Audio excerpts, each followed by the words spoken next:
అధ్యక్ష, ప్రపంచం మొత్తం 100 మంది నిరక్షరాస్యులు ఉంటే అలా 34 మంది మన దేశంలో ఉన్నారు.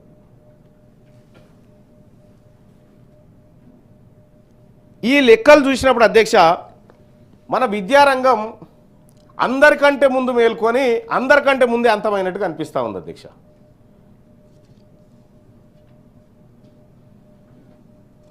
సార్, ఒక విషయం,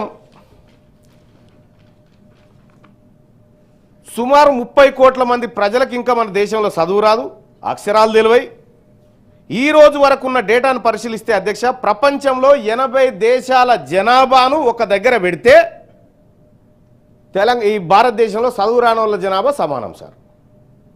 80 దేశాల జనాభా ఒక దగ్గర పెడితే భారతదేశంలో చదువు రాని జనాభాను ఒక దగ్గర పెడితే ఈక్వల్ సార్. మనం ఈ దేశంలో విద్య పరంగా ఏ రకంగా వెనుకబడి ఉన్నామో ఈ లెక్కలు చూస్తే మనకు అర్థమవుతుంది అధ్యక్ష. అధ్యక్ష, ఇదే దేశం మీద అనేకమైనటువంటి మతాలు పుట్టినాయి. బౌద్ధ మతం ఇక్కడే పుట్టింది, హిందూ మతం ఇక్కడే అనుకుంటున్నారు, సిక్కు మతం ఇక్కడే, జైన మతం ఇక్కడే ఇంకా పుట్టినాయి అధ్యక్ష. వీటికి సంబంధించినటువంటి గ్రంథాలు ప్రతి ఇంటికి చేరినాయి. కానీ విద్యా అక్షరాలు మాత్రం ఈ దేశంలో ప్రతి ఇంటికి ఇంకా చేరనే లేదు అధ్యక్ష.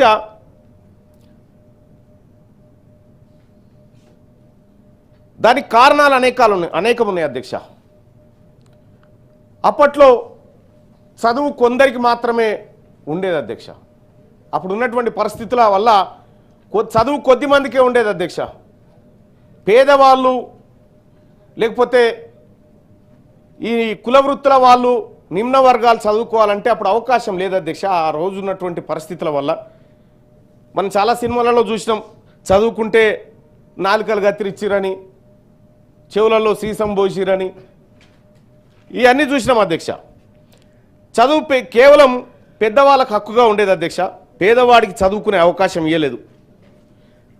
ఈ దేశంలో పేదవాళ్లకు చదువు ఎంత ముఖ్యమో షిరిడి సాయిబాబా కంటే 8 ఏళ్ళు ముంగడ పుట్టినటువంటి జ్యోతిరావు పూలే గారు